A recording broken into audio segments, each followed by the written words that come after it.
Ground zero से बात होगी भारत और पाकिस्तान के बीच बढ़ते टेंशन की। अगले 1 घंटे आपको बताएंगे कि पहलगाम हमले को लेकर किस तरह से भारत इस वक्त तैयारी कर रहा है और किस तरह से पाकिस्तान को मुंहतोड़ जवाब देने के लिए भारत ने कमर कस ली है। एलओसी पर लगातार फायरिंग की आवाज सुनी जा सकती है। इस वक्त मैं जब आपसे बात कर रहा हूं उस वक्त भी मेरे कानों में कुछ फायरिंग की आवाज आ रही है, तो आप समझ सकते हैं कि पाकिस्तान की ओर से किस तरह से एलओसी पर फायरिंग हो रही है और उसका मुंहतोड़ जवाब भारतीय सेना दे रही है। और इसके डर से ही पाकिस्तानी जो सैनिक है अपने पोस्ट छोड़कर भागती हुई नजर आई है। दूसरी तरफ भारत की ओर से नौसेना ने अपने एक्सरसाइज को अरब सागर में और तेज कर दिया है, जिसके चलते पाकिस्तान की सांसें अटक गई है। इस बीच पाकिस्तान की ओर से कोशिश हो रही है कि किसी तरह से अमेरिका के दरबार पहुंचकर मदद मांगते हुए भारत को किसी बड़े कदम से रोकने की कोशिश हुई है, लेकिन भारत ने अपना एयर स्पेस बंद करके एक बार फिर से पाकिस्तानियों को बता दिया है कि वो अब किसी भी तरह से पाकिस्तान को बख्शने का इरादा नहीं रखता है। लेकिन इस बीच पाकिस्तान के अंदर भी हलचल तेज है, तो पाकिस्तान ने अपने आईएसआई चीफ को अब एनएसए का भी दर्जा दे दिया है, उनका प्रमोशन कर दिया गया या कह सकते हैं उनके साथ एक और जिम्मेदारी जोड़ दी गई है। लेकिन सबसे पहले हम बात करेंगे पहलगाम हमले के बाद जिस तरह से लगातार एलओसी पर फायरिंग हो रही है, उसके मद्देनजर अब भारतीय सेना ने भी कमर कस ली है। भारतीय सेना की ओर से भी जवाब दिया जा रहा है। पाकिस्तान की ओर से खासतौर पे पूरा जो एलओसी हमारा है 770 किलोमीटर का, इसमें कुपवाड़ा से लेकर उरी से लेकर आगे अखनूर तक लगातार फायरिंग की घटनाएं हुई हैं। पिछले 7 दिन से यहाँ पर फायरिंग हो रही है और छोटे हथियारों का इस्तेमाल किया जा रहा है। छोटे हथियारों का जवाब भारत भी अपने हथियारों के जरिए दे रहा है। पाकिस्तानी जो पोस्ट है, बंकर्स है, उनको उड़ाया गया है और भारतीय जवाब के ही बदले पाकिस्तान की जो फौज इतनी डर सहम गई है कि वो इस वक्त अपने पोस्ट को छोड़ने के लिए भी मजबूर हो गई है। पाकिस्तान की ओर से एलओसी पर जो सीजफायर का वायलेशन किया गया है, उसको लेकर भी भारत ने कड़ा ऐतराज जताया है। डीजीएमओ लेवल पर पाकिस्तान को यह चेता दिया गया है कि वो अपनी इन हरकतों से बाज आए, नहीं तो भारत इससे भी कड़े कदम उठा सकता है। क्योंकि जिस तरह से अनप्रोवोक यानी बिना किसी उकसावे के पाकिस्तान की ओर से लगातार भारतीय चौकियों को निशाना बनाया जा रहा है, उसी के मद्देनजर भारत की ओर से चेतावनी दी गई है। अब आपको सियालकोट की भी हम खबर बताते हैं, क्योंकि सियालकोट में भी सीजफायर वायोलेशन के बाद भारत ने जो कार्रवाई की है उसका असर सियालकोट में देखने को मिला है। और यहाँ पर पाकिस्तानी जो सैनिक है वो दहशत में है। वो जब अपने पोस्ट को छोड़ रहे हैं, यहाँ तक कि अपने झंडे भी साथ लेकर चले जा रहे हैं, जिससे ये साफ हो जाता है कि वहाँ की जो सेना है किस कदर जवाबी कार्रवाई के चलते इस वक्त डरी हुई है। हमारे साथ बात करने के लिए मनीष प्रसाद और मंजूर मीर भी जुड़ गए हैं। मनीष, एलओसी पर जिस तरह से इस वक्त फायरिंग हो रही है और जिस तरह से भारतीय सेना जवाब दे रही है, इस बारे में और क्या ताजा अपडेट है और कौन कौन से सेक्टर में पाकिस्तान की ओर से सीजफायर का वायलेशन हुआ है?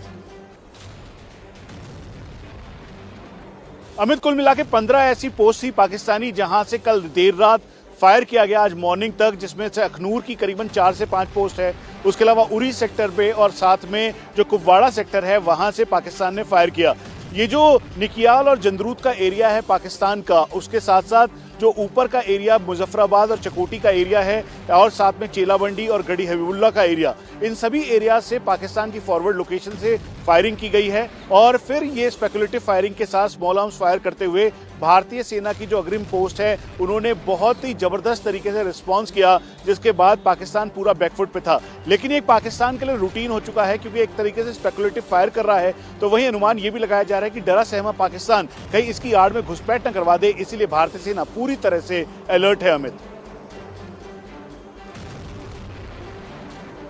जी, तो जिस तरह से आप देख रहे हैं कि भारतीय सेना अलर्ट है, भारतीय सेना के पास हर तरह के हथियार हैं जिसके जरिए वो मुंहतोड़ जवाब दे सकती है। जरूरत पड़े तो ना सिर्फ मशीन गन बल्कि 120 mm मोर्टार का भी इस्तेमाल कर सकती है, और उससे भी आगे बढ़ना पड़े तो हमारे पास 155 mm आर्टिलरी गन्स भी हैं। इस बीच पाकिस्तान के एक बड़े ऑफिसर ने आईएसपीआर के डीजी हैं शरीफ साहब कहते हैं कि भारत को वो मुंहतोड़ जवाब देने के लिए तैयार हैं, और इसके लिए एक बार फिर से पाकिस्तानी एक अधिकारी की ओर से एटम बम की गीदड़ भभकी दी गई है। अब तक तो आप सुन रहे थे कि जो तमाम नेता हैं, सियासी नेता हैं जो सियासत करते हैं, वो ही एटम बम का जिक्र कर रहे हैं, लेकिन अब तो वहां के जो सैन्य अधिकारी हैं वो भी एटम बम की धमकी दे रहे हैं। पाकिस्तान जो है वो अपना दिफा करना जानता है, अपनी टेरिटोरियल इंटेग्रिटी का दिफा करना जानता है, और मुकम्मल तौर पे पाकिस्तान मजबूती के साथ अपने किसी भी इलाके को उसकी डिफेंस में उसका भरपूर जवाब देगा भारत को, और मुंह तोड़ जवाब देगा कि हम किसी भी सिचुएशन में अपना दिफा करेंगे, मुकम्मल तौर पे करेंगे और हम तैयार हैं। और देखिए, हम तैयार हैं और हमें मत आजमाया जाए। और जब भी माजी में भी हमें आजमाया गया है तो हमने भरपूर तरीके से जवाब दिया है और दुश्मन को बहुत शर्मिंदगी हुई है, बड़ी उसको नमोशी उठाना पड़ी है। वाक़े को एक वजह बना के, एक वाक़े को जवाब बना के जिसका पाकिस्तान से कोई ताल्लुक नहीं है, वो हमलावर होना चाहते हैं, तो ये शौक पूरा करके देख लें। पाकिस्तान की तरफ से जो रिस्पॉन्स आएगा, कभी जुर्रत नहीं करेंगे पाकिस्तान को मैली आंख से देखने का। पाकिस्तान की तरफ जो भी हाथ बढ़ा तो पाकिस्तान उसका ऐसा जवाब देगा कि इनकी नस्लें याद रखेंगी। Make no mistake, let there be no doubt कि पाकिस्तान की तरफ बढ़ते हुए हाथों को मुकम्मल तौर पे हम निपटना जानते हैं और भरपूर मुंह तोड़ जवाब देना जानते हैं।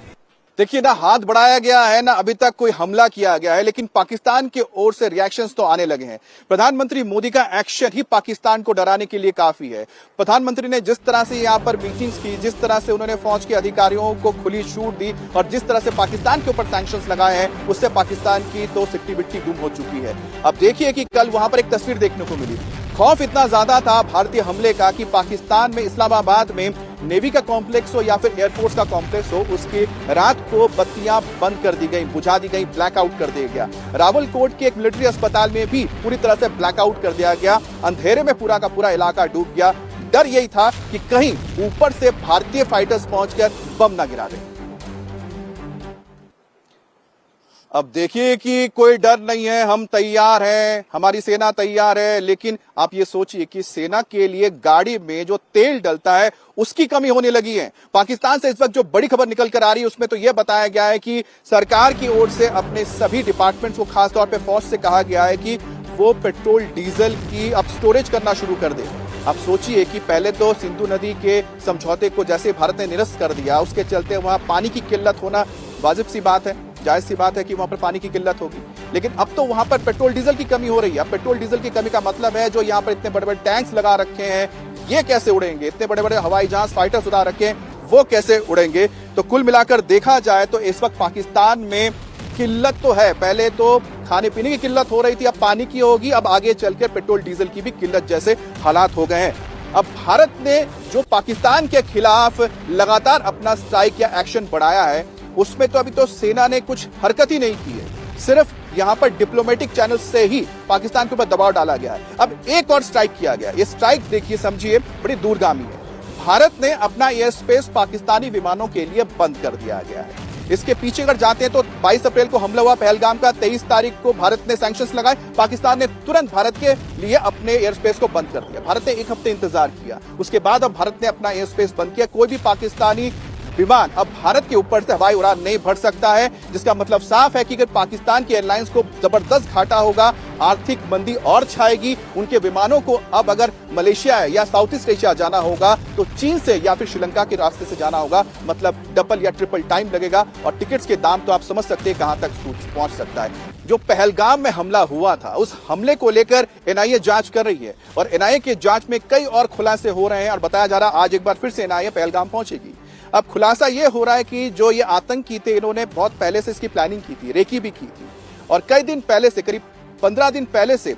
उन्होंने पूरे इलाके में जाके रेकी कर ली थी और रेकी करके उन्होंने जगह तय कर ली थी किस जगह पे उनको जाना है।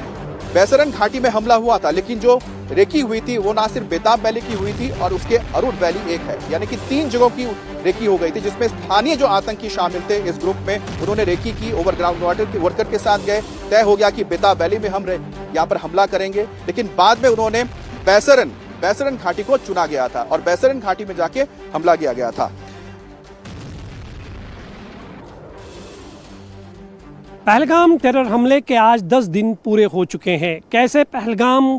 टेरर हमले को अंजाम दिया गया, ये जानने के लिए हम पहुंच चुके हैं पहलगाम की खूबसूरत वादियों में, जो पर्यटकों की पहली पसंद रहती है। मेरे पीछे आप जो ये खूबसूरत वादी देख रहे हो, ये पहलगाम की खूबसूरत वादी है और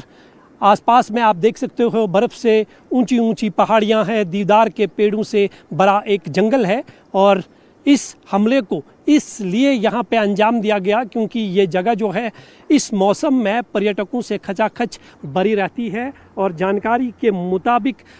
करीबन 15 अप्रैल को मिलिटेंटों का एक ग्रुप जिसमें 4 पाकिस्तानी मिलिटेंट मौजूद थे, वो इन जंगलों में एक हफ्ते से घूम रहे थे और OGW की मदद से इस पूरे इलाके की रैकी की गई है। ये जो तस्वीरें आप देख सकते हैं ये पहलगाम की तस्वीरें हैं और मेरे दाएं साइड में अगर आप नज़र दौड़ाएंगे तो ये रास्ता जो है आड़ू और बेताब वैली की तरफ जाता है और जानकारी के मुताबिक मिलिटेंट जो थे वो आड़ू और बेताब वैली में पूरी तरह से 15 अप्रैल को रैकी कर चुके थे और उनका निशाना था बेताब वैली में मौजूद पर्यटकों को निशाना बनाना, लेकिन उन्हें लगा कि इस बेताब वैली में अगर हम हमला करते हैं तो यहाँ सिक्योरिटी फोर्सेस की नज़रों से बच नहीं सकते हैं, इसलिए उन्होंने इस इलाके को छोड़कर बाइसरन का रुख किया और इस रैकी में 2 स्थानीय मिलिटेंट और 5 OGW थे और लगभग एक हफ्ते तक पहलगाम के इन्हीं जंगलों में घूम रहे थे और हमले की प्लानिंग कर रहे थे। मिलिटेंटों ने पहले बेताब वैली को निशाना बनाने की योजना बनाई थी, लेकिन आखिरी वक्त में इस योजना को बदल दिया गया और बाइसरन टूरिस्ट स्पॉट को चुना गया क्योंकि मिलिटेंटों के लिए इस इलाके से हमला करके भागना आसान लगा और अंत तक ये जानकारी स्थानीय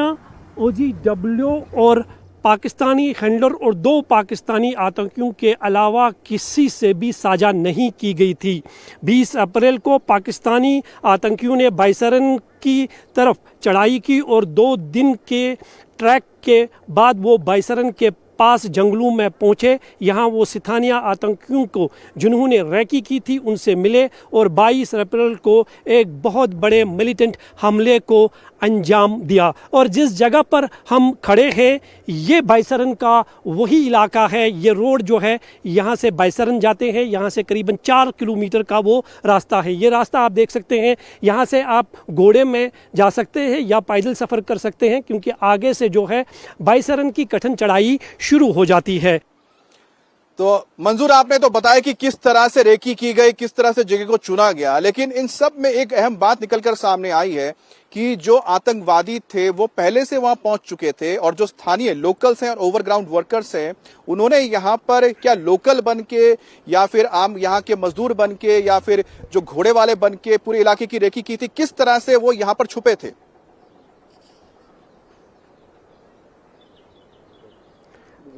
बिल्कुल अमित, पुलिस सूत्रों से जो हमें जानकारी मिल रही है और अब तक जो पुलिस की छानबीन में पता चला है उसमें कहीं बड़े खुलासे जो है वो अभी तक OGW नेटवर्क से जो गिरफ्तार हुए हैं जिनसे पूछताछ की गई है उनसे पता चला है और उसी आधार पर इस कार्रवाई को जो है आगे बढ़ाया जा रहा है। सबसे पहले मैं आपको ये बता दूं कि आज आशंका जताई जा रही है कि NI के DG, 2 IG और 1 DIG जो है बाइसरन आ सकते हैं और वहाँ पर उस पूरे स्पॉट का जायज़ा ले सकते हैं और कुछ जो डिटेन OGW है उनसे भी पूछताछ कर सकते हैं क्योंकि ये खुलासा हुआ है कि मिलिटेंट करीबन 15 अप्रैल को ही पहलगाम के जंगलों में मौजूद थे और वो बिना हथियार के आड़ू वैली, बेताब वैली और जो आसपास में खूबसूरत पहलगाम के टूरिस्ट पॉइंट्स है वहाँ की रैकी कर चुके थे और सबसे पहले उनका निशाने पर था बेताब वैली क्योंकि बेताब वैली में बहुत सारे टूरिस्ट जो है वहाँ जाना पसंद करते हैं, लेकिन उन्हें लगा कि वहाँ अगर हम हमला करते हैं तो सिक्योरिटी फोर्सेस की नज़रों से बचकर नहीं निकल सकते हैं, मारे जा सकते हैं। इसलिए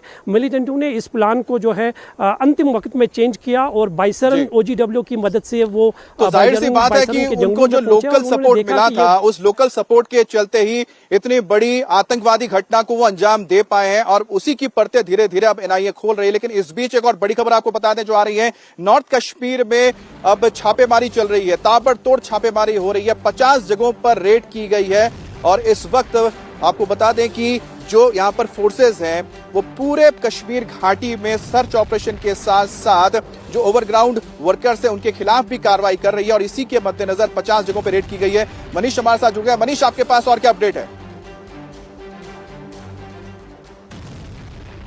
अमित, ये जो इस समय कॉर्डन एंड सर्च ऑपरेशन और साथ में इन्वेस्टिगेशन के आधार पर रेड की जा रही है, सस्पिशियस एक्टिविटी को देखकर नॉर्थ कश्मीर के साथ साथ साउथ कश्मीर और ये लोकेशंस करीबन 100 से ज़्यादा हैं जिसमें जम्मू कश्मीर पुलिस और जो CRPF है दोनों कंबाइंडली अलग अलग जगहों पर लोगों के घरों को सर्च किया जा रहा है, उनके घरों की डिटेल ली जा रही है। जो हमें जानकारी मिल रही है उसके मुताबिक पुलवामा, साथ में अनंतनाग और उसके आसपास के एरिया त्राल, शोपियान जरूर है, उसके साथ बारामूला, बांदीपुरा और हंडवारा और लोलाब, इसके आसपास के जो एरियाज हैं वहां पर भी चेक किया जा रहा है। जहां जहां इनपुट इस बात के थे कि ये ओवरग्राउंड वर्कर्स या सिंपैथाइजर्स के तौर पर हैं या फिर लॉजिस्टिक प्रोवाइड करवाने में आतंकियों की मदद पहले की या अभी की, तो उसके आधार पर टीम